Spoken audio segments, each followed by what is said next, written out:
The next thing we're going to do is have a look at how the at-risk profile works. So I'm going to go into my Year 12s here, into my Find options.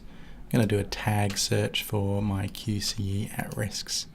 So that'll pull up my students, and I've got 9 of them who are at risk in their QCE.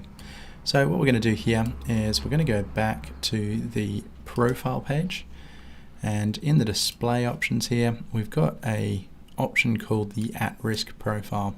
So I'm just going to choose that, and we'll go to a student with a full set of subjects. There we go. Okay, so with this profile we have a few sections here. We have a section for concerns where we have work ethic, assessment non-completion, assessment not on track, attendance and materials. We have a section for teacher strategies with parental contact, detentions, classroom strategies, HOD intervention and tutorials. And we have a comments and progress section here. Down the bottom we have a section for the action plans and actions complete.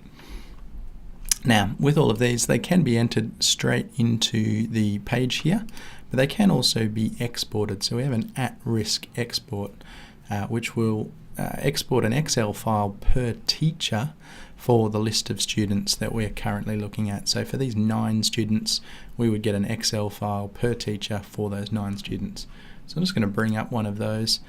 This is the file for RAFA, so the staff ID of RAFA, and that would get named with their name in the top. And we have a list of all of the student names, the subject, the class, and all of the details.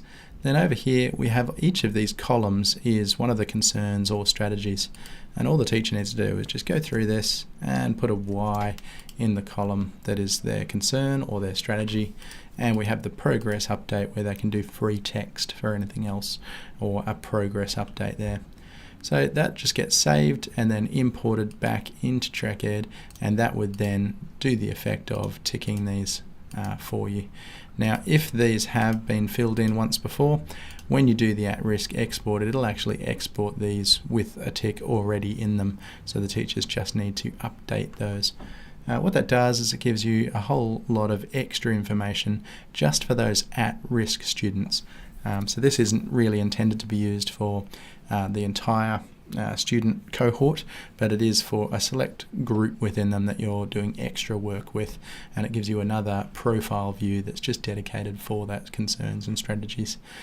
Down the bottom here, the action plans and actions complete, those are persistent for the student. So whereas these will update, they actually stay with the term data. So when we go to Year 10 Term 4, you can see what the concerns and strategies were at that point in time.